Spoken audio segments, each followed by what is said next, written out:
மறக்கப்படுவதில்லை, நீ என்னால் மறக்கப்படுவதில்லை, மறக்கப்படுவதில்லை, நீ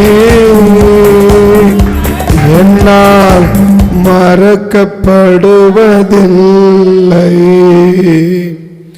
கர்த்தர் நம்மளை மறக்காம இருக்கணும்னு விரும்புகிறார்.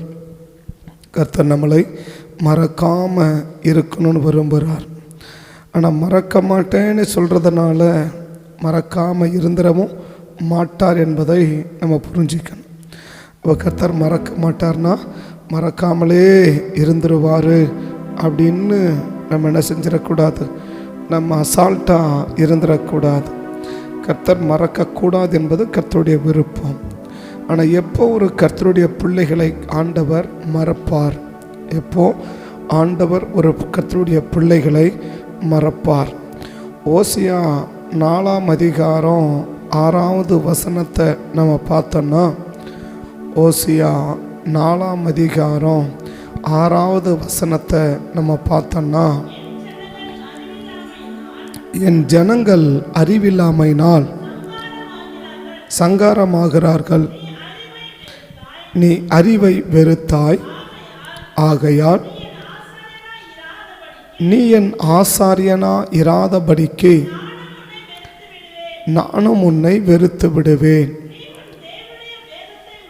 நீ உன் தேவனுடைய வேதத்தை மறந்தாய், ஆகையால் நானும் உன் பிள்ளை. எப்போ மறப்பன்னா, நீ மறந்துட்டேன்னா நான் மறந்துடுவேன்றார்.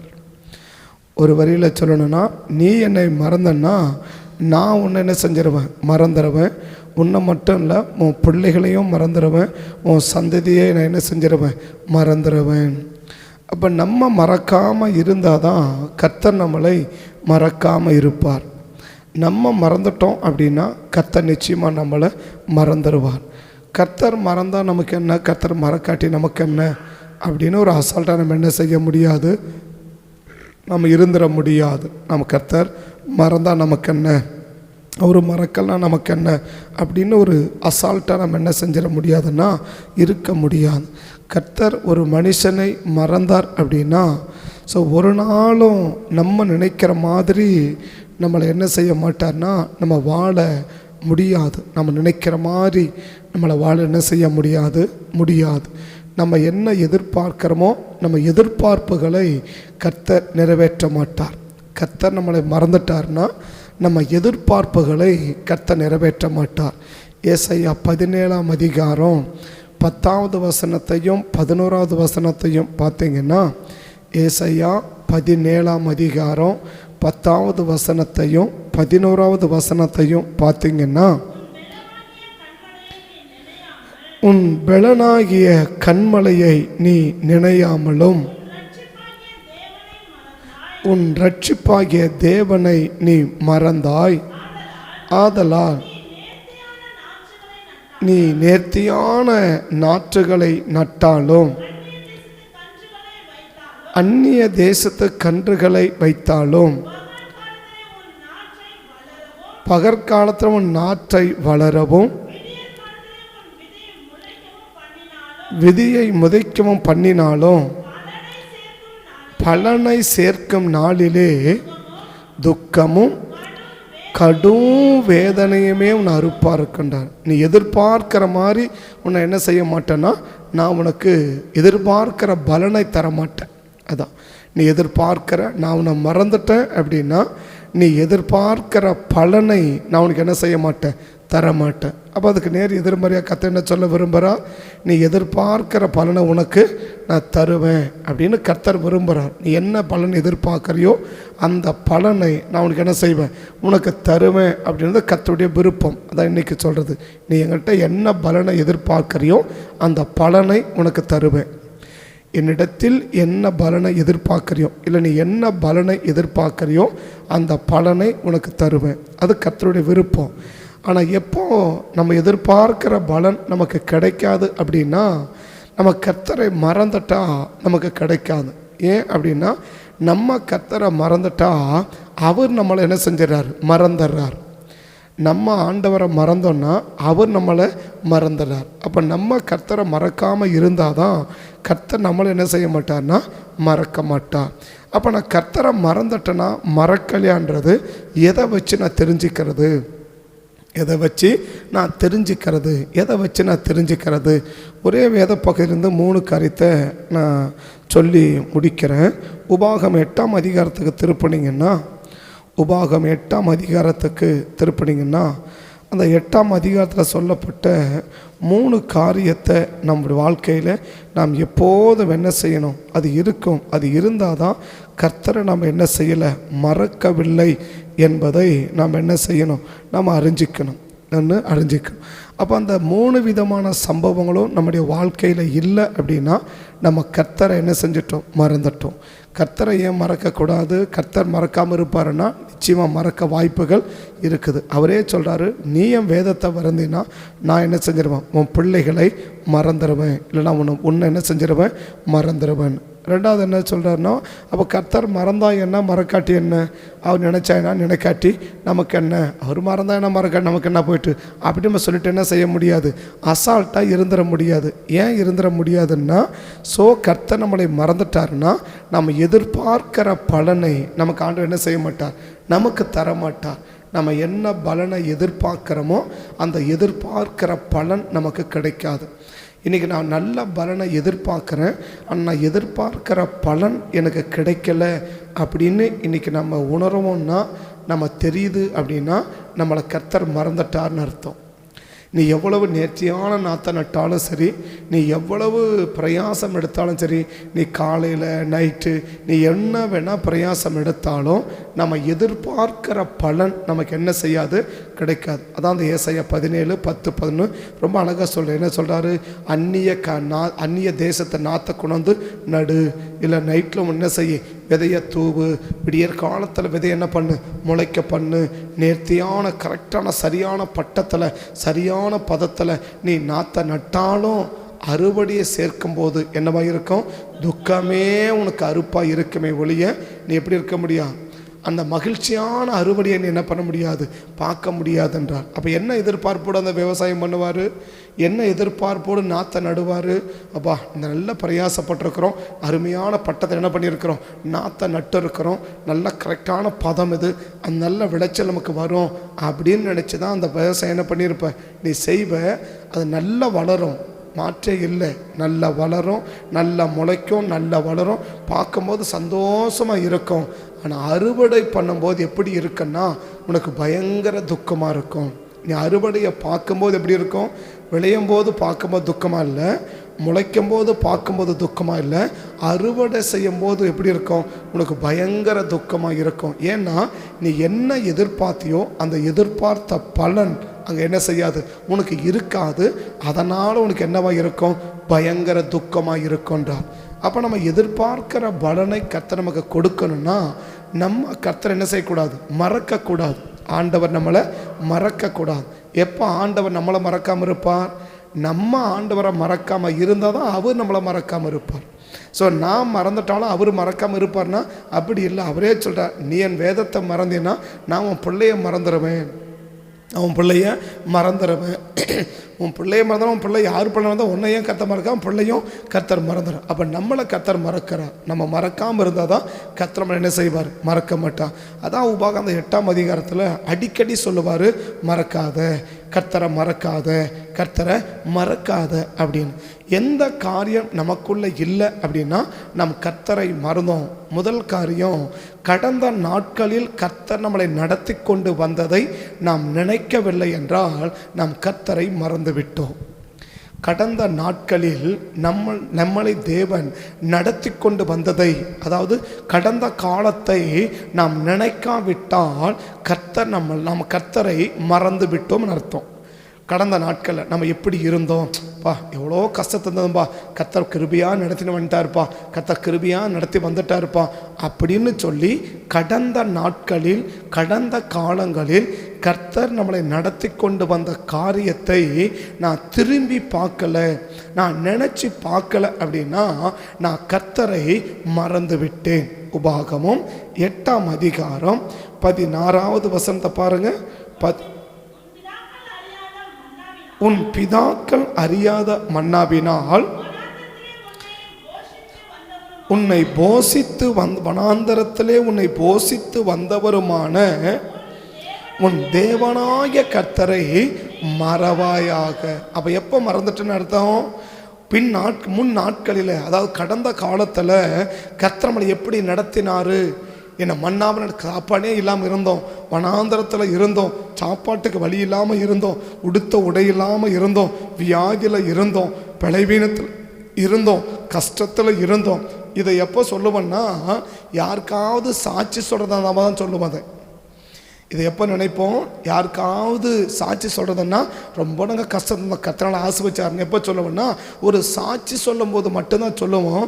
அப்படி இல்லை, ஒரு நபர் அடிக்கடி கடந்த காலத்தில் கர்த்தனை எப்படி எந்த நிலைமை நான் இருந்தேன், ஆனால் கர்த்தர் எனக்கு எப்படி கிருபையாக நடத்தி கொண்டு வந்தா, நான் எவ்வளோ கஷ்டத்தில் இருந்தேன் அப்படின்னு அடுத்தவனுக்கு சொல்கிறதில்ல, நம்ம நினச்சி பார்த்து நம்மையே அடிக்கடி நம்ம எப்படி இருந்தோம், எப்படி கத்த வச்சிருக்கிறார், எப்படி இருந்தோம், எவ்வளோ கஷ்டத்தில் இருந்தோம், இந்த கஷ்டத்திலிருந்து என்னைக்கோ செத்து போயிருப்போம், என்னைக்கோ மறந்து போயிருப்போம், என்னைக்கோ என்னமோ ஆயிருக்கோம், ஆனாலும் கர்த்தர் கிருபையா இப்படி நடத்தி கொண்டு வந்தாரே என்று கடந்த காலங்களில் கர்த்தர் நமக்கு செய்து வந்த காரியங்களை நாம் நினைக்காமல் போய்விட்டால் நாம் கர்த்தரை மறந்து விட்டோம் என்று அர்த்தம்.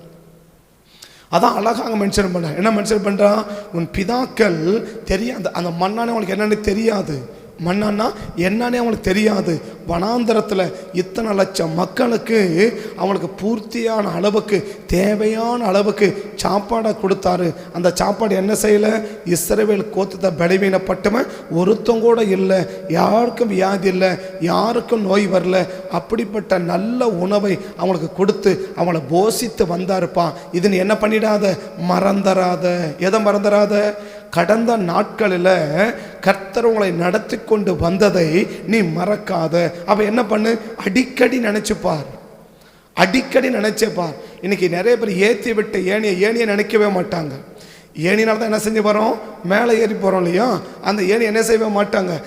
அந்த ஏணி எட்டி, அந்த மேலே ஏறிட்ட உடனே ஏணி எட்டி உதைப்பாங்க. பற்றியா ஒரு நாள் அந்த நபர்கள் என்ன செய்ய முடியாதுன்னா ஒரு பெரிய ஆசீர்வாதத்தில் வாழ முடியாது. அதான் ஒரு உலக மனுஷன் சொல்கிறான், என்னது? உப்பிட்ட கையை உள்ள அளவும் நினைன்றான். உனக்கு சாந்தார சொல்ற ஒரு 4 உப்புக்களை கொடுத்து உன்னுடைய வாழ்க்கையை மெருகூட்டு பார், அவனை என்ன பண்ணு? உன் வாழ்நாள் முழுவதும் நீ அவனை நினைக்கணும்னு சொல்கிறான். அப்போ கர்த்தர் என்ன விரும்புகிறா? அதான் உபாகம மோசே சொல்கிறாரு, மறக்காத, கர்த்தரை மறந்துடாத. ஏன் மறக்கக்கூடாது? நீ மறந்துட்டேன்னா நீ எதிர்பார்க்கிற பலனை கர்த்தர் உனக்கு கொடுக்க மாட்டாரு. நீ எதிர்பார்க்கிற பலனை கர்த்தனுக்கு என்ன செய்ய மாட்டாரு? கொடுக்க மாட்டாரு. நீ எதிர்பார்க்கிற நன்மையை கர்த்தனுக்கு கொடுக்க மாட்டாரு அப்படின்னு என்ன செய். அப்போ கடந்த காலத்தில் கர்த்தர் நம்மளை நடத்தி கொண்டு வந்ததை நாம் என்ன செய்யணும்? நினைக்கணும். தாவீதை கேட்ட சொல்லுவார், என்ன சொல்லுவார்? 1 சாமுவேல் 17ஆம் அதிகாரத்தில் சவுல் கிட்ட வந்து நிற்கும் போது சவுல் சொல்லுவார், என்ன சொல்லுவார்? அவனோ கோலியாத் கிட்ட போகும்போது அவனோ சிறு வயது முதல் யுத்த வீரன், நீயோ ஒரு இளைஞன், அவனோட யுத்தம் பண்ண உன்னால முடியாது அப்படின்னு சொன்ன உடனே தாவீது சொல்றாரு, அரசே நான் என்னை சாதாரண என்ன பண்ணிடாதீங்க, கணக்கு பண்ணிடாதீங்க அப்படின்னு சொல்லிட்டு அவர் சொல்றாரு. பாருங்க, ஒரு தாவீது சவுலை பார்த்து, நம்முடைய அடியான் தகப்பனுடைய ஆடுகளை மேய்த்து கொண்டிருக்கும் போது ஒரு விசை ஒரு சிங்கமும் ஒரு விசை ஒரு கரடியும் வந்து மந்தையில் இருக்க ஒரு ஆட்டை பிடித்து கொண்டது. நான் அதை தொடர்ந்து போய் அதை அடித்து அதன் வாய்க்கு தப்புவித்தேன். அது என் மேல் பாய்ந்த போது பிடித்து அதை அடைத்து கொன்று போட்டேன். அந்த சிங்கத்தையும் அந்த கரடியையும் நான் கொன்றேன். விருத்த சேதனம் இல்லாத இந்த பெலிஸ்தனோ இருப்பான், அவன் ஜீவனுள்ள தேவனுடைய சேனையை நிந்தித்தானே என்றான். அப்போ தாவீது அதான் மறக்கல. கடந்த காலத்தில் கர்த்தர் தன்னை நடத்தி கொண்டு வந்ததை அவர் என்ன செய்யல? மறக்கல. பின்னும் தாவீது, என்னை சிங்கத்தின் கைக்கும், நான் என்னைக்கோ சாக வேண்டிய ஆளு, நான் என்னைக்கோ மறிக்க வேண்டிய ஆள், சிங்கத்தை கையில சாக வேண்டிய ஆள், கரடி கையிலே சாக வேண்டிய ஆள். ஆனால் அந்த சிங்கத்தின் கைக்கும் இந்த கரடியின் கைக்கும் கர்த்தர் என்ன தப்புவித்த கர்த்தர் இந்த பெலிஸ்தனுடைய கைக்கு என்ன செய்வா? என்ன தப்புவிப்பார். தாவீது எதை மறக்கலை? கடந்த காலத்தில் கர்த்தர் தன்னை நடத்தி கொண்டு வந்த விதத்தை அவர் மறக்கலை. இங்கே மாத்திரம் இல்லை, 2 சாமுவேல் 6ஆம் அதிகாரத்தில் கூட நீங்கள் பார்த்தீங்கன்னா தான் மனைவி மீகாள் கிட்ட சொல்லுவார், நான் எப்படி இருந்தேன்னு தெரியுமா, நான் எந்த மோசமாக இருந்தேன் தெரியுமா, என்னை கர்த்தர் எவ்வளவு தூக்கி உயரமான இடத்துல வச்சிருக்காரு, அவருக்கு முன்னால் இதை விட மோசமாக கூட நான் என்ன செய்வேன், நான் ஆடுவதற்கு நான் ஆயத்தமாக இருக்கிறேன். அதற்கு தாவீது மீகாள் கேட்பா, என்ன கேட்பா, ஐயா ஒரு ராஜா நீ இப்படி போய் ஜனங்களுக்கு முன்னாடி நீ ஆடுறையே, இது உனக்கே நல்லா இருக்கா, இது கௌரவமா இருக்குமா அப்படின்னு கேட்கும்போது தாவீது சொல்றார், என்ன சொல்றார்? அதற்கு தாவீது மீகாளை பார்த்து, உன் தகப்பனை பார்க்கிலும் எல்லா வீட்டாரை பார்க்கிலும் என்னை இஸ்ரவேல் கர்த்தருடைய ஜனத்துக்கு மேல தலைவனாக கட்டளையிடும்படிக்கு கர்த்தருடைய சமூகத்திற்கு முன்பாக ஆடி பாடினேன், இதை பார்க்கிலும். ஏன்னா நான் யாரு? நான் ஒரு ஆடு மேய்ச்சிக்கிட்டு இருந்தவன். எங்கள் அப்பா வீட்டில் என்ன மதிக்கலை, எங்கள் அப்பாவை என்ன மறந்துட்டாரு, எங்கள் அம்மா என்ன மறந்துட்டாங்க, என் அண்ணங்களாங்களை மறந்துட்டாங்க. ஆனால் இவங்கெல்லாம் மறந்தும்போது கூட தேவன் என்ன செய்யலை, என்னை மறக்காமல் ஆடு மேய்ச்சி கிடந்த என்னை கொண்டு வந்து உங்கள் அப்பா வீடை பார்க்கலாம், உங்கள் அப்பா வீட்டில் இருக்கிற அத்தனை பேரை பார்க்கலாம் என்னை உயர்த்தி வச்சிருக்கிறாரு. அந்த கர்த்தரை நான் என்ன செய்யலை, நான் மறக்கலை. இன்னைக்கு எவ்வளோ பேருக்குங்க கர்த்தர் கடந்த நாட்களிலே நமக்கு செய்து வந்த நன்மைகளை கர்த்தர் படந்த வருது. அந்த அன்னைக்கு இப்படி செஞ்சு அன்னைக்கு மட்டும் என்னை கர்த்தர் காப்பாற்றினா நான் உயிரோட வாழ்ந்திருக்க மாட்டேன்னு தனிப்பட்ட நிலைமையில் இருக்கும்போது நினைச்சு பார்க்குறவங்க எவ்வளோ பேர். இது எப்போ நினைப்போம்? யாருக்காவது சாட்சி சொல்கிறதுனா அன்னைக்கு சொல்லுவோம், இல்லை என்னைக்காவது மைக்கு கொடுத்து சாட்சி சொல்லுங்கன்னா அன்னைக்கு சாட்சி சொல்லுவோம். தனிப்பட்ட வாழ்க்கையில் நீ தனியாக இருக்கும்போது நான் எப்படி இருந்தேன், நான் என்ன நிலைமையில் இருந்தேன், நான் என்ன சூழ்நிலை இருந்தேன், என் நிலைமை அன்னைக்கு கர்த்தனை சந்திக்காமல் விட்டுருந்தா இன்னைக்கு என் நிலைமை எப்படி இருந்திருக்கும் அப்படின்னு சொல்லி அன்னைக்கு அவன் நினைச்சு அதை நினைக்கிற பற்றியா, அதுதாங்க சரியான நினைவுபடுத்துதல். அதுதான் சரியான நினைவுபடுத்துதல். அப்பாவை விட வீட்டில் இருக்கிற அத்தனை பேரை விட எல்லா பிரபுக்களை விட என்னை கர்த்தர் உயர்ந்த ஸ்தானத்தில் வச்சாரு. அந்த கர்த்தரை நான் என்ன செய்யலை, மறக்கலை. ஏன்னா தாவீதுக்கு தெரியும் தான் உண்மையான நிலைமை என்னன்னு தெரியும். தாவீதுக்கு கடந்த கால வாழ்க்கை என்னன்னு தெரியும்.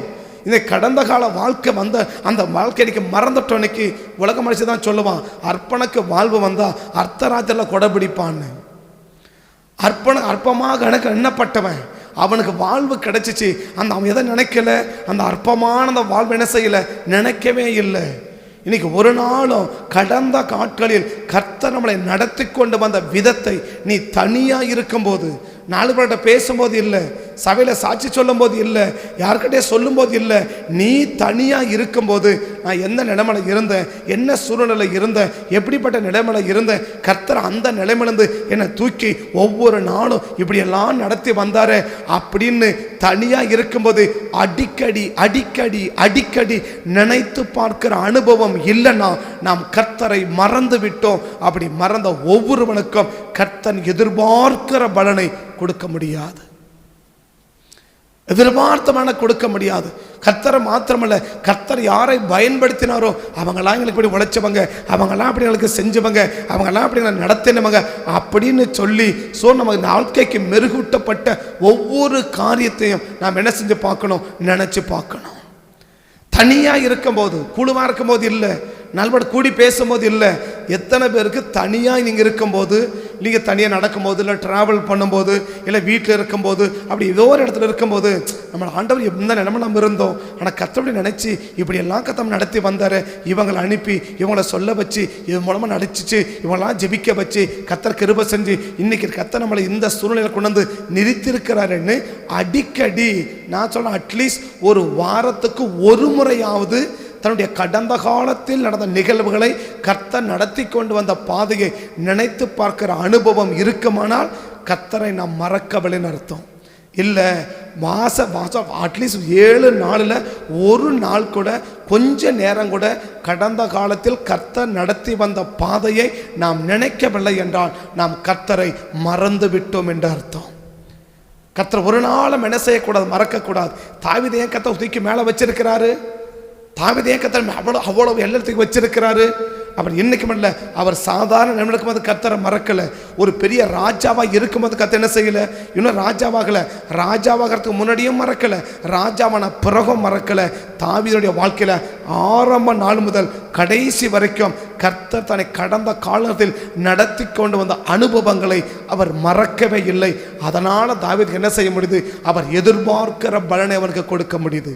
இன்னைக்கு கொஞ்சம் ஆசீர்வாதம் தெரிஞ்சுட்டா போதும், கொஞ்சம் நன்மை வந்துட்டா போதும், அந்த கொஞ்சம் மேன்மை வந்துட்டா போதும், சில விஷயம் தெரிஞ்சுட்டா போதும், அவ்வளோதான்.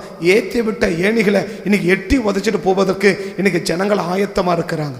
ஒரு நாள் என்ன செய்ய முடியாதுன்னா, நீ எதிர்பார்க்கிற பலனை அதற்கு பிறகு நீ பார்க்கவே முடியாது, அதற்கு பிறகு பார்க்கவே முடியாது. அப்போ ஒவ்வொரு நாளும் எப்படி இருக்கணும், கர்த்தரை நடத்தி கொண்டு வந்த விதம், கர்த்தர் நமக்கு செஞ்ச விதம், ஒரு நாளும் என்ன செஞ்சிடவே கூடாது, கர்த்தரை மறந்து விடவே கூடாது. நம்பர் 2 10வது வசனம், கர்த்தரை இப்பொழுது ஆசீர்வாதங்களை பார்க்கும் போதெல்லாம் கர்த்தர் தந்ததை நாம் நினைக்கணும். கர்த்தர் பிரசன்ட்ல காலத்தில் நிகழ்காலங்களில் கர்த்தர் நமக்கு செய்திருக்கிறவர்களை பார்க்கும் போதெல்லாம் இது கர்த்தர் செஞ்சது, இது கர்த்தர் செஞ்சது, இது கர்த்தர் செஞ்சது என்று சொல்லி கர்த்தர் செய்தவைகளை நினைத்து பார்க்கும் போதெல்லாம் நினைக்கிறது. கடந்த காலம் முதல்ல சொன்னது கடந்த காலத்தை நடத்தி வந்ததை நினைத்தது. ரெண்டாவது சொல்றது என்னன்னா, நிகழ்காலத்தில் ஒரு காரியத்தை பார்க்கும் போதெல்லாம் ஒரு மனிதனுக்கு கர்த்தருடைய ஞாபகம் வரவில்லை என்றால், இது கர்த்தர் செஞ்சது என்று நினைக்கவில்லை என்றால் அவர்கள் கர்த்தரை மறந்து விட்டார்கள் என்று அர்த்தம். வாசிக்கலாம் 10வது வசனத்தையும் 11வது வசனத்தையும். ஆகையால் நீ புசித்து திருப்தி அடைந்திருக்கையில் உன் தேவனாகிய கர்த்தர் உனக்கு கொடுத்த அந்த நல்ல தேசத்திற்காக அவரை ஸ்தோத்தரிக்க கடவாய். மறவாதபடிக்கு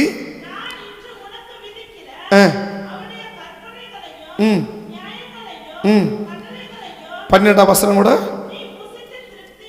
நீ புசித்து திருப்தியாகி. அப்ப சாப்பாட்டை பார்க்கும்போது என்ன வரணும், ஒரு சாப்பாட்டை பார்த்தா என்ன வரணும், கர்த்தர் கொடுத்தது. ஏன்னைக்கு நம்ம சாப்பாடுக்கு ஜெபம் பண்ணுறோம், நிறைய பேர் பண்ணுறது, அது வேற விஷயம். இன்னைக்கு ஏன் சாப்பாடு நம்ம வேற எந்தெந்த கல்ச்சரை பார்க்க முடியாது பார்த்தீங்களா? வேற எங்கேயும் இந்த கல்ச்சரை பார்க்க முடியாது. எங்கே தான் பார்க்க முடியும், கிறிஸ்தவ வாழ்க்கையில் தான் பார்க்க முடியும். எது, சாப்பாடு கொடுத்தா அந்த சாப்பாடில் கையை வச்சு ஜோமிட்டு சாப்பிட்ற வழக்கம் கிறிஸ்தவனுக்கு தான் இருக்கும். ஏன் இருக்குது? அந்த சாப்பாடு ஜெபம் என்ன, முதல் ஜெபம் என்ன ஜெபம், கர்த்தாவே இந்த ஆகாரம் கொடுத்ததுக்காக உமக்கு நன்றி. முதல் என்ன ஜெபிக்கிறோம், இந்த அப்படின்னு அந்த ஜெபத்தினுடைய அர்த்தம் என்ன, இந்த ஆகாரத்தை கர்த்தர் கொடுத்தாரு. இந்த ஆகாரம் எத்தனையோ பேருக்கு என்ன இல்லை இல்லாமல் இருக்குது, எத்தனையோ பேர் இந்த ஆகாரம் இல்லாமல் தவிக்கிறாங்க. ஆனால் தேவன் என்ன செஞ்சிருக்கிறார், எனக்கு இந்த இந்த இந்த காலை ஆகாரத்தை கொடுத்துருக்கிறாரு, இல்லை மத்தியான ஆகாரத்தை கொடுத்துருக்கிறாரு, இல்லை இரவு ஆகாரத்தை கொடுத்துருக்கிறாரு. ஏன் ஒரு பொருள் கிடைச்ச உடனே அது மேலே கையை வச்சு ஆண்டவரே நமக்கு ஸ்தோத்திரப்பான்னு சொல்கிறோம்? ஒரு சாப்பாடு நீ புசித்து அப்படின்றார் இல்லையா? ஒரு சாதாரண ஒரு சாப்பாட்டுக்கு கூட நம்ம என்ன செய்ய முடியுது, இது கர்த்தர் கொடுத்தது. நீ எவ்வளோ பேருக்கு அப்படி நினைக்க முடியுது, இது கர்த்தர் கொடுத்தது, ஆண்டவரே கொடுத்த ஆகாரத்துக்கு நன்றி அப்பா அப்படின்னு சொல்லி இன்னைக்கு ஒவ்வொரு நாளும் கொடுத்த ஆகாரத்துக்கு ஜெபிச்சு சாப்பிட்றவங்க இன்னைக்கு தேவ சேனல் இருக்கணும். அது வாசிக்கிற பாருங்க, நீ புசித்து எப்படி திருப்தியாகி. அப்ப வீட்டை பார்க்கும்போது என்ன வரணும், கர்த்தர் கொடுத்த வீடு, கர்த்தர் கொடுத்த வீடு, நான் கட்டின வீடுன்னு வரக்கூடாது, எங்க அம்மா கொடுத்த வீடுன்னு வரக்கூடாது, எங்க அப்பா கொடுத்த வீடுன்னு வரக்கூடாது, இதை கட்டத்தை எங்க அப்பா காசு கொடுத்தான்னு சொல்லக்கூடாது, எங்க அம்மா காசு கொடுத்தான்னு சொல்லல.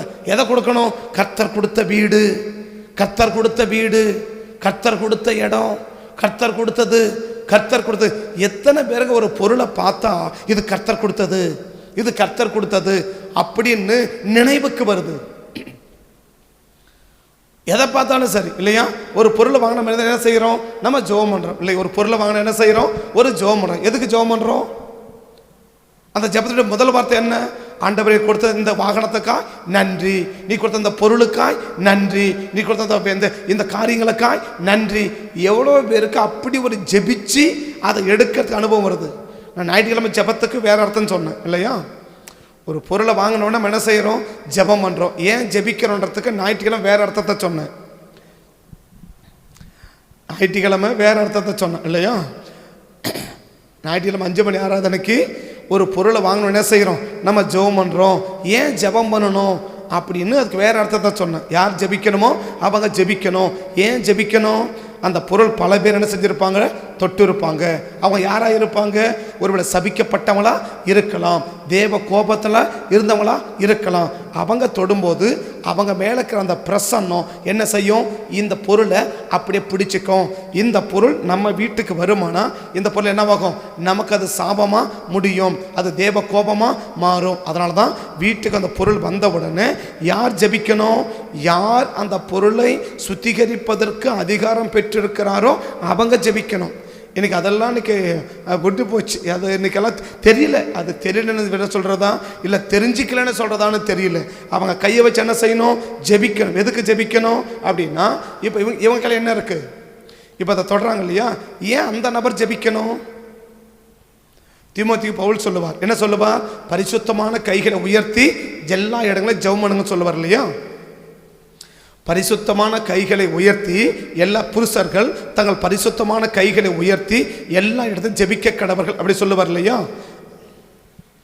1 தீமோத்தேயு 2ஆம் அதிகாரம் 3ஆம் அதிகாரம் நினைக்கிறேன், உங்கள் பரிசுத்தமான கைகளை உயர்த்தி என்ன பண்ணுங்க, ஜெபம் பண்ணுங்கள் அப்படி சொல்றவர் இல்லையா. பரிசுத்தமான கைகளை உயர்த்தி. அன்றியும் புருஷர்கள் இல்லாமல், அப்ப அந்த கையில் என்ன இருக்கு, இந்த கையில் என்ன இருக்கு, பரிசுத்தமான கைகளை உயர்த்தின்றார் இல்லையா. அப்ப கையில் என்ன இருக்கு, புரியுதா இல்லையா? பரிசுத்தமான கைகளை உயர்த்தின்றாரா. இப்ப ஏன் ஒரு பொருள் வாங்கின உடனே நம்ம ஜெபிக்கணும்ன்றோம்? அது யார் ஜெபிக்கணும், ஜெபிக்க வேண்டியவங்க ஜெபிக்கணும், எல்லாரும் ஜெபிக்கிறது இல்லை. எதுக்கு யார் ஜெபிக்கணுமோ அதுக்கு என்ன செய்யணும், அவங்க தான் ஜெபிக்கணும். ஏன் ஜெபிக்கணும், அந்த பொருளை பல பேர் என்ன பண்ணியிருப்பாங்க, தொட்டிருப்பாங்க. அதில் யாராக இருக்கலாம், சபிக்கப்பட்டவங்க இருக்கலாம், தேவ கோபத்தை சம்பாதிச்சவங்க இருக்கலாம், ஒரு பாவத்தில் நிறைஞ்சவங்க இருக்கலாம். அவங்க தொடும்போது அது என்னவா மாறும், அது பாவமாக மாறும். அந்த பரிசுத்த குலத்தில் உண்டாகும், தேவ கோபம் உண்டாகும், சாபம் உண்டாகும். இப்போ இந்த பொருளை இப்போ யார் தொடுறாரு, அன்றியும் புருஷர்கள் தங்கள் பரிசுத்தமான கைகள், இவர் கையில் என்ன இருக்கு, பரிசுத்தம் இருக்கு இல்லையா. இப்ப இந்த பரிசுத்தம் இந்த பொருளை தொட்டா இந்த பொருள் மேல என்ன போகுது, பரிசுத்தமாகுது. அப்ப இந்த பொருள் என்ன ஆயிடுது, இந்த பாவம் நீங்க இந்த பரிசுத்தம் உண்டாயிடுது. அப்பதான் யார் ஜெபிக்கணும் அப்படின்னா, யார் ஜெபிக்கணுமோ அவங்க ஜெபிச்சாதான் அது ஆஸ்வாதமா மாறும். இன்னைக்கு எல்லாத்துக்கும் எல்லாரும் ஜெபிக்கிறது இல்லை. இன்னைக்கு அப்படி வாங்குற பொருளுக்கெல்லாம் ஜெபிக்கிறதுக்கு நிறைய பேர் பழக்கம் இருக்கான்னு தெரியல. ஒரு அர்த்தம் என்ன அர்த்தம் அதுக்கு, நான் ஞாயிற்றுக்கிழமை சொன்னது, உன் வீட்டில் அந்த பொருளினால ஒரு சாபம் வராமல் இருக்கணும்னா யார் ஜெபிக்கணுமோ அந்த பொருளுக்கு அவங்க என்ன செய்யணும், கையை வச்சு அவங்க ஜெபிக்கணும் அப்படின்னு இல்லையா. இன்னைக்கு நான் சொல்றது என்ன அப்படின்னா, எதுக்கு நம்ம ஜெபிக்கிறோம், ரெண்டாவது அர்த்தம் என்ன அதுக்கு அப்படின்னா, இது யார் கொடுத்தது, அதை ஜெபிக்கிறது என்ன சொல்லி ஜெபிக்கிறோம், ஆண்டவரே நீர் கொடுத்த இந்த செல்போனுக்காய் ஸ்தோத்திரம்ப்பா, நீர் கொடுத்த பேனாவுக்காய் ஸ்தோத்திரம்ப்பா, நீர் கொடுத்த புஸ்தகத்துக்காய் ஸ்தோத்திரம்ப்பா, நீர் கொடுத்த அந்த பொருளுக்காய் ஸ்தோத்திரம்ப்பா. அப்ப என்ன நினைக்கிறோம், இது ஒரு மனுஷன் வாங்கினது இல்லை, இது யார் கொடுத்தது, கர்த்தர் கொடுத்தது. அப்ப எந்த ஒரு பொருள் நம்ம வாங்கினாலும் நம்ம ஜெபிக்கும் போது அதில் என்ன நம்ம வெளிப்படுத்துறோம், ஒரு பொருள் வீட்டுக்கு வாங்குறோம் இல்லையா, வாங்கினவன நம்ம என்ன செய்யறோம், அதுக்கு ஒரு ஜெபம் பண்றோமா. சரி, ட்ரெஸ்ஸை வாங்கினா ஜெபம் பண்றீங்களா, ஒரு ட்ரெஸ்ஸை வாங்குறீங்க இதை ஜெபம் பண்ணணும். ஏன்னா பல பேர் ட்ரெஸ் என்ன பண்ணியிருப்பாங்க, ஏன்னா நெய்யறவன்லேருந்து அது பருத்தி எடுத்தவன்லேருந்து அதை நெஞ்சு நூலாக்கிறவன்லேருந்து அதை ஆடை தைக்கிறவன்லேருந்து அதை ஆடைய கடைக்கு வந்து கடைகள் பல பேர் தொடர்ந்துலேருந்து இத்தனை பேர் கை அந்த மேலே பட்டு இருக்குது இல்லையா. இத்தனை பேர் கை என்ன செய்யுது, அந்த ஆடைக்கு மேலே படுது இல்லையா. எத்தனை பேருக்கு ஒரு ஆடை பண்ணணுன்னு இதை கை வச்சு என்ன பண்ணுங்க, எனக்கு ஜெபம் பண்ணி கொடுங்க அப்படின்னு எவ்வளோ பேர் ஜெபிச்சு வாங்குற பழக்கம் இருக்கு. இன்னைக்கு அதெல்லாம் நமக்கு என்ன இல்லை. ஏன், அதெல்லாம் நமக்கு அது ஒன்றும் கிடையாது இல்லையா? வாங்கினோமா போனோமா, வாங்கின காசை கொடுத்தோமா வாங்கினோமா, எடுத்து தோத்திரம் பண்ணி போயிட்டோமா. சரி, நீயாவது ஜெபம் பண்ணி போட்டியான்னு கேட்டால் அது கூட தெரியாது. நீங்களாவது என்ன பண்ணி ஆண்டவரே கொடுத்ததுக்கு நன்றி அப்பா அப்படியாவது நினைச்சு இந்த சாபம் வரணும் அப்புறம் கொண்டு இருக்கட்டும் இல்லையா? இது கர்த்தர் கொடுத்தாருனாவது நினைக்க முடியுமா? அது எந்த ஆடையா இருக்கட்டும். கர்த்தாவே இது கொடுத்தே உமக்கு ஸ்தோத்திரம்ப்பா.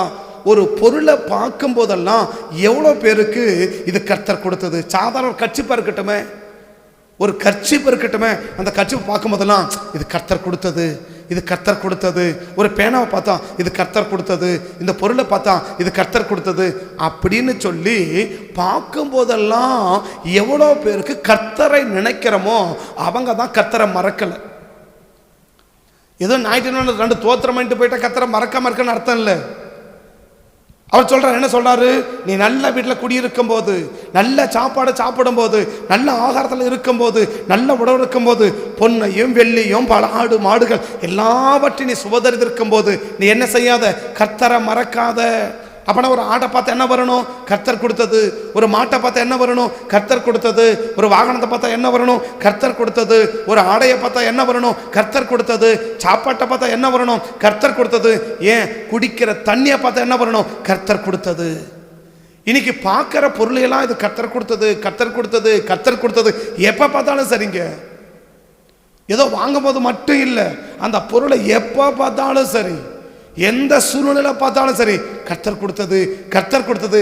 வெளியில சொல்றதுக்கு இல்லை, வெளியில பெருமையா பேசிக்கிறதுக்கு இல்லை, மனசால இது கர்த்தர் கொடுத்ததுன்னு எவ்வளவு பேர் நினைக்க முடியும்? இன்னைக்கு பொருளை கடை சொல்லுவாங்க, இது வாங்கினா எவ்வளோ கஷ்டப்பட்டேன் தெரியுமா, இது வாங்கறதுக்கு நான் என்ன பாடுபட்டேன் தெரியுமா, இது வாங்கறதுக்கு எத்தனை வருஷம் நான் பாடுபட்டேன் தெரியுமா. இன்னைக்கு எதை தான் பேசுறோம்? இன்னைக்கு அது கர்த்தர் கொடுத்ததா யாரும் நினைக்கிறதில்ல. ஒரு பொருளை கர்த்தர் கொடுத்தா யாரும் நினைக்கிறதில்ல. ஒரு ஆடையை கர்த்தர் கொடுத்தா யாரும் நினைக்கிறதில்ல.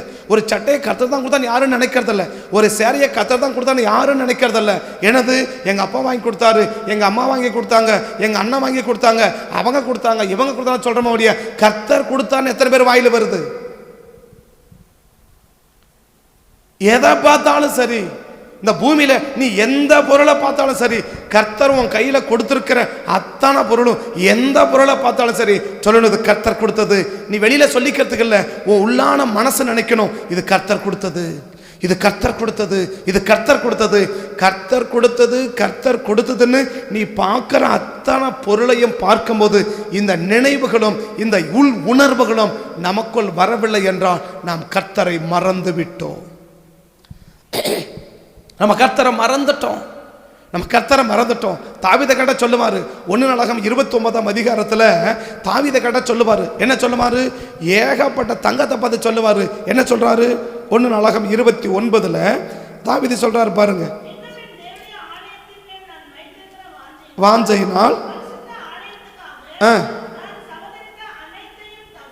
அதெல்லாம் கொடுத்துட்டு கீழே சொல்றாரு பாருங்க, 13ஆம் வசனத்துல பாருங்க, 13லேருந்து இப்போதும் எங்கள் தேவனே செலுத்தி துதிக்கிறோம் உண்டாவதற்கு நான் எம்மாத்திரம், என் ஜனங்கள் எம்மாத்திரம், எல்லாம் உம்மால் உண்டானது. அப்படின்னா இப்போ தாவீது தங்கத்தை பார்க்க எதை பார்க்க எப்படி பார்க்கிறாரு? ஏன் அவரால் கொடுக்க முடிஞ்சிச்சு? இப்போ முதல் வசந்த அந்த வசந்த வாசிங்க போ, இங்கே கை வச்சுன்னு, என் தேவனுடைய ஆலயத்தில் எனக்கு இருக்கிற வாஞ்சையினால் ஆலயத்துக்காக தவிர பொன்னையும் வெள்ளியையும் ஏன் கொடுக்க முடிஞ்சிச்சு அவரால்? இப்போ இந்த வசனம் பாருங்க, இப்போ இந்த வசனம் பாருங்க, கொடுக்கும் திராணி எம்மாத்திரம். இப்ப யார் இல்லைன்றாரு? உமது கரத்திலே வாங்கி. ஏன் தாவீதால கொடுக்க முடியுது? கொடுத்ததே நீங்க தான், கொடுத்ததே நீங்க தான். ஏற்கனவே 1 லட்சம் தாளந்து தங்கத்தை கொடுத்துட்டாரு, இப்ப எவ்வளவு கொடுக்கிறாரு? 120 தாளந்து கொடுக்கிறார் இல்லையா? 3000 தாளந்து, 3000 தாளந்து கொடுக்கிறார். முதல்ல ஏற்கனவே எவ்வளவு கொடுத்தாரு? 1 லட்சம் தாளந்து கொடுத்திருக்கிறாரு. 1 லட்சம் தாளந்த கொடுத்தவர் இப்ப எவ்வளவு கொடுக்கிறாரு? 3000 தாளந்தை கொடுக்கிறாரு. ஏன் 1,00,000 தாளந்தை கொடுத்தது இல்லாமல் இந்த 3000 தாளந்தை கொடுக்க முடியுதுன்னா அவர் சொல்ல ஒரே ஸ்டேட்மெண்ட் என்ன, நீங்க கொடுத்தீங்க, நான் உங்களுக்கு கொடுக்கறேன். இன்னைக்கு ஏன் கர்த்தருக்கு, நான் சொல்ற கர்த்தருக்கு ஏன் எனக்கு மனப்பூர்வமாக நம்ம கொடுக்க முடியறதில்ல? இன்னைக்கு தசம பாகத்தை கூட எனக்கு நிறைய பேர் என்ன செய்ய முடியாது, இன்னைக்கு கொடுக்க முடியறதில்ல இல்லையா? தசம பாகத்தை கூட எனக்கு என்ன செய்ய முடியறதில்ல, அவருக்கு கொடுக்க முடியறதில்ல. ஏன் கொடுக்க முடியறதில்ல? அவர் தான் கொடுத்தாருன்னு நினைச்சா நம்ம என்ன கொடுப்போம்? தாவீது சொல்றாரு 1,00,000 தாளந்து ஏற்கனவே கொடுத்துட்டார் இல்லையா?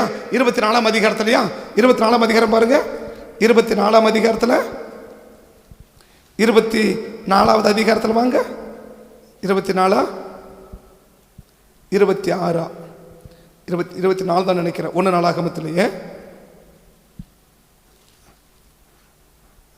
22 பாருங்க, 22லயே பாருங்க, 1,00,000 தாளந்து தங்கம்.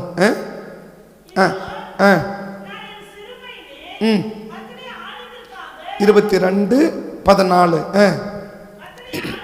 கர்த்தருடைய ஆலயத்துக்காக 1,00,000 தாளந்து பொன்னையும் 10,00,000 தாளந்து வெள்ளியும், நிறுத்த முடியாத திரளான வெண்கலம் இரும்பு சபதரித்து வைத்தேன்.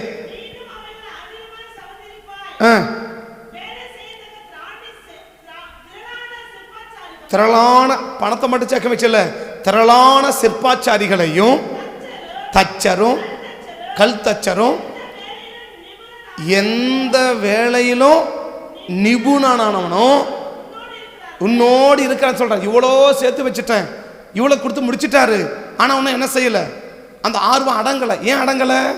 அதுக்கு அவர் சொல்ற ரீசன் என்ன சொல்றாரு? இப்போ 3000 தாளந்து கொடுக்கிறாரு, என்ன காரணத்தை சொல்றாரு?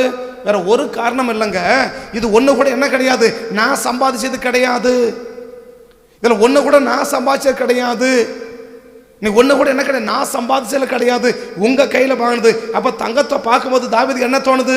இது கர்த்தர் கொடுத்தது. வெள்ளியை பார்க்கும்போது என்ன தோணுது? இது கர்த்தர் கொடுத்தது. தங்கத்தை பார்க்கும்போது என்ன தோணுது? இது கர்த்தர் கொடுத்தது, இது கர்த்தர் கொடுத்தது, இது கர்த்தர் கொடுத்தது. அதான் கடைசியா சொல்றாரு, உமது கையில் வாங்கணும். அப்போ பார்க்கும்போது என்ன தோணுது? இது கர்த்தர் கொடுத்தது, இது கர்த்தர் கொடுத்தது. என்ன வயசு? சாக போற வயசு. சாக போற வயசுல சொல்றாரு, இவ்வளவும் அள்ளி கொடுத்துட்டு கர்த்தர் சொல்றாரு, ஆண்டவர் கையில் கொடுத்தோம், உங்க கையில் வாங்கணும்ப்பா. அப்ப ஏன் கொடுக்க முடிச்சு அவரால்? அவர் சம்பாஷத்தை என்ன செய்யல, அவரால் பார்க்க முடியல. அவர் எப்படி பார்க்கிறாரு? கர்த்தர் கொடுத்ததா பார்க்கிறாரு. எப்போ நம்ம அடுத்த பொருளை கொடுப்போம்? ஒரு ஆளுக்கு பொருளை கொடுப்போம், எப்போ கொடுப்போம்? இது நம்மளதுல பாவத்து கொடுத்துருப்போம் அப்படின்னு இல்லையா? எப்போ தோணும்? அது நம்மளது இல்லைன்னு பார்த்தா தான் கொடுக்க தோணும். அப்போ இது நம்ம போயிட்டுது, இது நான் கஷ்டப்பட்டு சம்பாதிச்சது, இது நான் படிச்சது, வேணா நீ என்ன பண்ணு, நீ போ வாங்கி கொடு, என் பொருளை நான் கொடுக்க மாட்டேன். நீ எத்தனை பேர் என் பொருளை நான் கொடுக்க மாட்டேன், இது எங்கள் அம்மா கொடுத்து அமிச்சது, இதை நான் கொடுக்க மாட்டேன், தேவைன்னா நீ என்ன பண்ணு, நீ இப்போ கடையில் காசு கொடுத்து வாங்கி கொடு. அப்போ அது யாருது? அம்மா கொடுத்தா பத்திரமா வச்சுக்கணும், அப்பா கொடுத்தா பத்திரமா வச்சுக்கணும், தம்பி கொடுத்தா பத்திரமா வச்சுக்கணும் இல்லையா? அப்போ நீ என்ன காசு கொடுத்து வாங்கி கொடு. அப்போ என்ன விரும்புகிறாங்க? இது ஆண்டவர் கொடுத்ததா பார்க்கல. யார் தான் கொடுத்தாரு? எங்கள் அம்மா கொடுத்தாங்க, எங்கள் அப்பா கொடுத்தாங்க, தாத்தா கொடுத்தாங்க, பாட்டி கொடுத்தாங்க. ஆனால் யார் கொடுக்கல? கர்த்தர் கொடுக்கல. ஆனால் தாவீது சொல்ல முடியுது, இவ்வளோ தங்கத்தை கொடுத்து உமது கையில் வாங்கினோம், நீங்கள் கொடுத்தீங்க, அதனால் என்ன செய்கிறேன், இது எழுது இல்லையே, அப்புறம் ஏன் எழுது இல்லாததை நான் எப்படி வச்சுக்க முடியும்? இதாங்க உங்களது, நீங்களே வச்சுக்கோங்க. இன்னைக்கு நம்ம கண்களில் பார்க்குற பொருட்களை எல்லாம் எவ்வளோ பெருது கர்த்தர் கொடுத்ததுன்னு நினைக்க முடியுது. சாட்சி சொல்றதுக்கு இல்லை, மைக் கொடுத்து என்ன செய்வோம்? கர்த்தனை பயங்கர கஷ்டத்தை இருந்தனா கர்த்தனை ரட்சிச்சாரா, கர்த்தர் கிருபை என்ன பண்ணாரு, ரொம்ப நாள் நாங்கள் ஜோம் பண்ணமா கர்த்தத்தை கொடுத்தாரு. எதுக்கு? சாட்சி சொல்றதுக்கு. சாட்சிக்கு தேவையில்ல, காட்சிக்கு தேவையில்ல. நீ தனியா இருக்கும்போது இந்த நிலைமை இந்த பொருளை கர்த்தர் கொடுத்தாரு, சாதாரண ஒரு பேனா இதை கர்த்தர் கொடுத்தாரு, எத்தனை பேர் நினைக்க முடியும்? நீ உடுத்துற உடைய கர்த்தர் கொடுத்தார், எத்தனை பேர் நினைக்க முடியும்? அப்படி நினைக்கிற ஒரு நபர் தான் கர்த்தரை மறக்காத ஒரு நபர். 3 முடிக்கிறேன். 3 17ஆம் வசனம் 18ஆம் வசனம். என் சாமர்த்தியமும் என் கைபலனும் தன்னை பற்றி அதிகமாய் பேசுகிறவர்கள் கர்த்தரை மறந்தவர்கள். தன்னை பற்றி அதிகமா, தான் திறமையை பற்றி, இல்லை தான் அறிவை பற்றி, தான் புத்தியை பற்றி, தனக்கு இருக்கிற காரியத்தை பற்றி அதிகமா பேசுகிறவர்கள் கர்த்தரை மறந்தவர்கள். அவன் என்ன பேசுறான் இப்போ? இது இது இது இப்ப வாசி அந்த வசனம் போ. என் சாமர்த்தியமும் என் கைபலனும் இந்த ஐஸ்வர்யத்தை எல்லாம் சம்பாதித்தது என்று உன்னை பற்றி நீயே அதிகமாய் நினைப்பாயானால், நம்மை பற்றி நாமே அதிகமாய் நினைப்போமானால் நாம் கர்த்தரை மறந்து விட்டோம். நம்மை பற்றி நாமே அதிகமா, நான் எவ்வளோ கஷ்டப்பட்டேன், எவ்வளோ சேர்த்து வச்சேன், எத்தனை நாள் சேர்த்து வச்சேன் தெரியுமா, எத்தனை வருஷமா சேர்த்து வச்சேன் தெரியுமா, எவ்வளோ நாளாக நான் ஆசைப்பட்டேன் தெரியுமா, எப்படி எல்லாவது பிரயாசம் பண்ண தெரியுமா, இதெல்லாம் வாங்குது எவ்வளோ சண்டை போட்டேன் தெரியுமா, எவ்வளோ முயற்சி எடுத்தேன் தெரியுமா, எங்கெங்க போய் வந்தேன் தெரியுமா. என்ன நினைக்கிறோம்? இதை கர்த்தர் கொடுத்து நினைக்கல. தன்னை பற்றி அதிகமாக நினைக்கிற நினைவுகள் ஒரு மனிதனுக்கு இருக்குமானால் அவர்கள் கர்த்தரை மறந்தவர்கள். இந்த 3 காரியமும் கர்த்தரை மறந்ததுக்கான அடையாளம். இன்னும் என்ன? கடந்த காலத்தில் கர்த்தரை நடத்தி கொண்டு வந்த விதத்தை நாம் நினைச்சு பார்க்கலனா நாம் கர்த்தரை மறந்து விட்டோம். நம்ம 2 என்ன? நிகழ்காலத்தில் நாம் காண்கிற பொருட்களை குறித்து இது கர்த்தர் கொடுத்தது, இது கர்த்தர் கொடுத்தது, இது கர்த்தர் கொடுத்தது என்று பார்க்கிற அத்தனை காரியத்தையும் கொடுத்து கர்த்தர் கொடுத்தது என்று நினைக்காவிட்டால் நாம் கர்த்தரை மறந்து விட்டோம். 3 என்ன? தன்னை பற்றி அதிகமாய் நாம் நினைப்பவர்களா நபர்களா இருப்போம்னா நாம் கர்த்தரை மறந்து விட்டோம். இந்த 3 காரியமே என்ன செய்யும்? நான் எதிர்பார்க்கிற பலனை நமக்கு கொண்டு வராது. நீ என்ன பலனை எதிர்பார்க்கிறியோ, என்ன பலனை எதிர்பார்த்து எவ்வளவு பிரயாசம் எடுக்கிறியோ அந்த பிரயாசத்துக்குரிய பலனை நமக்கு கொண்டு வராது. நான் எதிர்பார்க்கிற பலன் எனக்கு கிடைக்கணும்னா நான் கர்த்தரை மறக்கக்கூடாது. அப்போ என்ன செய்யணும்?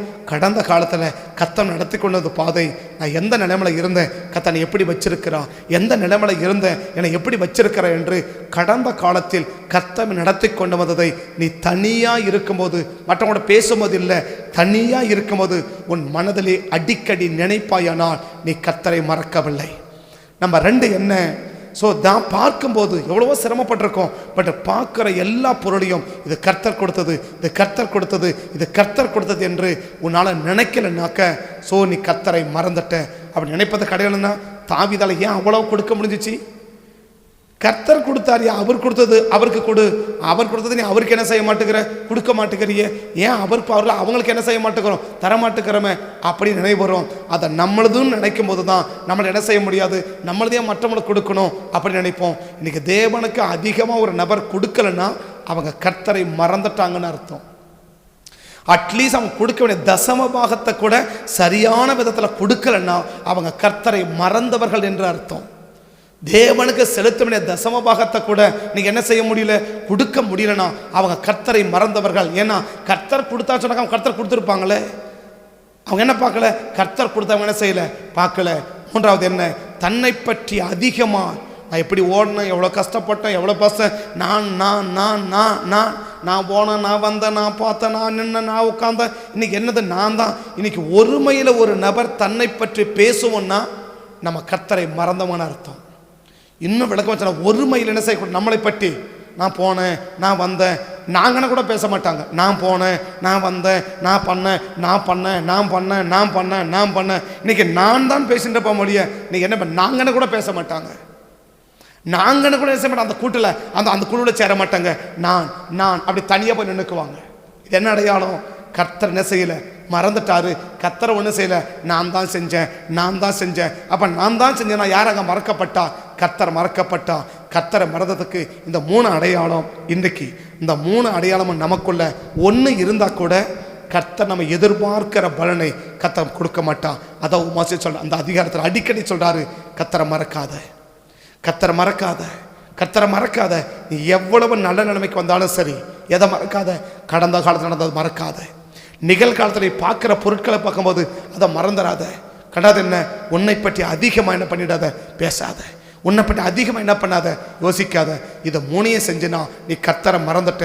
கர்த்தரை மறந்தா ஒரு நாளும் நீ எதிர்பார்க்கிற பலனை கர்த்தனுக்கு கொடுக்க முடியாது. கண்களை மூடுவோமா, கர்த்தரை நோக்கி பார்ப்போமா. மறக்கப்படுவதில்லை நீ, என்னால் மறக்கப்படுவதில்லை.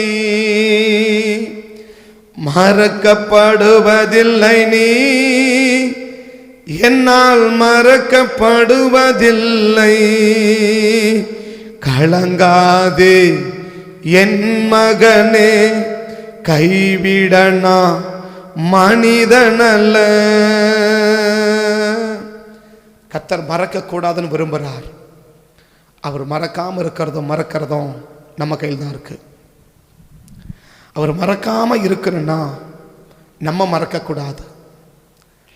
நம்ம எப்போ மறப்போம்? கடந்த காலத்தில் கர்த்தர் நடத்தி வந்ததை நினைக்கலன்னா மறப்போம். நிகழ்காலத்தில் நம்ம பார்க்கிற பொருட்களை எல்லாம் இது கர்த்தர் கொடுத்து நினைக்கலன்னா மறப்போம். தன்னை பற்றி அதிகமாக நினைப்போம்னா கர்த்தரை மறப்போம். இது மூணும் கர்த்தரை மறந்ததுக்கான அடையாளம். இந்த ஒரு அடையாளம் நம்ம வாழ்க்கையில் காணப்படவே கூடாது. கர்த்தரை தான் நம்ம நினைக்கணுமே ஒழிய, கர்த்தரை தான் நம்ம மறக்காமல் இருக்கணுமே ஒழிய, கர்த்தரை மறந்துட்டு ஒரு வாழ்க்கை ஒரு பெரிய ஆசீர்வாதமாக கொண்டு வராது. பரிசுத்த பிதாவே, இந்த காலை வேளையில் அர்ப்பணிக்கிறோம், இல்லை ஒப்பு கொடுக்குறோம். ஒருவேளை கடந்த நாட்களில் இந்த 3 அனுபவத்தில் ஏதாவது ஒரு அனுபவம் எங்கள் கிட்ட இருக்கிறதை போல் நாங்கள் ஃபீல் பண்ணாக்க, இந்த காலை வேளையில் கர்த்தரை மன்னித்து இனி அப்படிப்பட்ட நினைவுகளுக்கு நாங்கள் இடம் கொடுக்காமல் எப்போதும் கர்த்தரை மறக்காமல் இருக்க எங்களுக்கு கிருபை தந்து எங்களை ஆசீர்வதிக்கும்படி உங்கள் சமூகத்தை நோக்கி பார்த்து ஜெபிக்கிறேன். என்ன எதிர்பார்ப்போடு தேவ சமூகத்துக்கு இந்த காலை வேளையில் நம்முடைய பிள்ளைகள் வந்திருக்கிறாங்களோ, இவங்க எதிர்பார்ப்புகள் எல்லாம் கர்த்தர் நீங்கள் நிறைவேற்றி உங்கள் நாமத்தை நீங்கள் மகிமைப்படுத்திடுங்க. தேவக்கரம் கூட இருக்கட்டும். ஆளுகையும் பராமரிப்போம், கடந்து வரட்டும், நடத்தும், ஆளுகை செய்யும், ஆசீர்வதியும். இயேசுவின் நாமத்தில் வேண்டி தாழ்த்தி இப்படி திருக்கத்தில் அர்ப்பணித்து ஒப்பு கொடுத்து உம்மை நோக்கி பார்த்து ஜெபிக்கிறோம். ஜெபம் கேளும் ஜீவனுள்ள நல்ல பிதாவே, ஆமே. என் ஆத்துமாவை கர்த்தரை ஸ்தோத்திரி, முழுமே பரிசுத்த நாமத்தை ஸ்தோத்திரி. என் ஆத்துமாவை கர்த்தரை ஸ்தோத்திரி, கர்த்தர் செய்த சலுபகாரங்களையும் மறவாதே. ஆமே, ஆமே. கர்த்தர் ஆஸ்வதிப்பார். ஸ்தோத்திரம், ஸ்தோத்திரம்.